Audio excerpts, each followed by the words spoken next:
చేస్తాడు. కానీ నువ్వు వాళ్ళ ఉన్నత స్థలాలను తొక్కటానికి పిలువబడ్డావు. నువ్వు తలగా ఉండటానికి పిలువబడ్డావు, తోకగా ఉండటానికి కాదు. ఈరోజు క్రైస్తవులు బతికేంటి? డోర్ మ్యాట్ ప్రతి ఒక్కడు వచ్చేది పూసిపోతాడు తొక్కిందల్లా.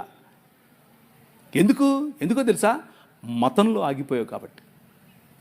మతం అనే ఈ ముసుగు విప్పి నిజమైన మనుష్యత్వం వైపుకు ప్రయాణం చేయి. నిజమైన మనుష్యత్వం క్రీస్తును పోలిన జీవన విధానం, నిజమైన మనుష్యత్వం ప్రేమతో కూడిన జీవన విధానం, నిజమైన మనుష్యత్వం అందరికీ గౌరవం ఇచ్చే విధానం, నిజమైన మనుష్యత్వం అన్యాయం కోసం పోరాడే విధానం, నిజమైన మనుష్యత్వం కనికరం కోసం పోరాడే విధానం, నిజమైన మనుష్యత్వం దీన మనస్సు కలిగినటువంటి జీవన విధానం. Come and work for your king. నీ రాజు కోసం పనిచేయి. అన్న పిలిచాడు, కాన్ఫరెన్స్కి వచ్చావు, కాన్ఫరెన్స్ అయిపోయింది, ఇంటికి వెళ్ళిపోతావు, అయిపోయా సల్ల.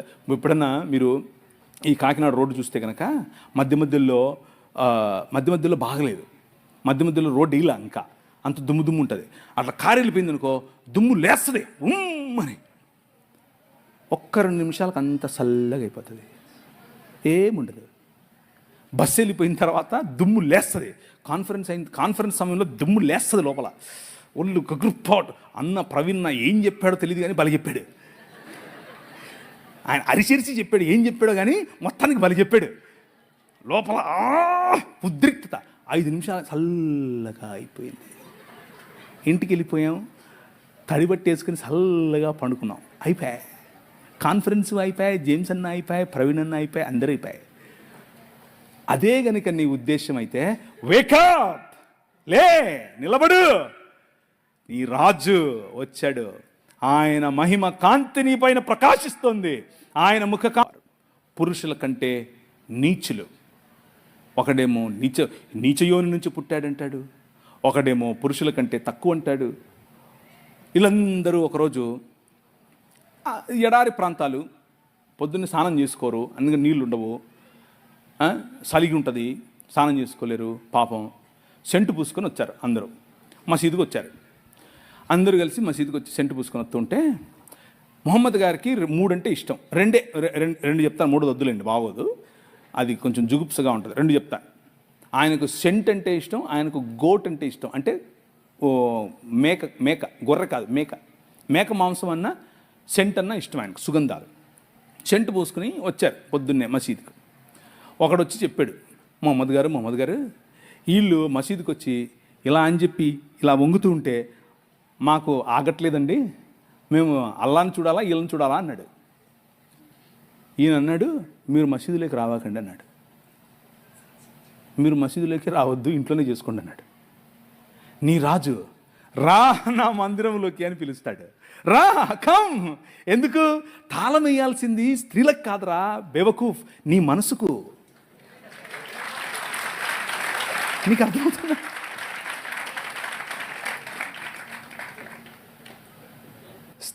తాళం వేయాల్సింది వాళ్ళు ఏం కట్టుకోవాలి, ఏం తినాలి, ఎలా బతకాలి. నువ్వెవడు రా నువ్వు చెప్పడానికి? ఎవడు నువ్వు? నీ మైండ్కు లాక్ చేసుకో, నీ మైండ్ లాక్ చేసుకో.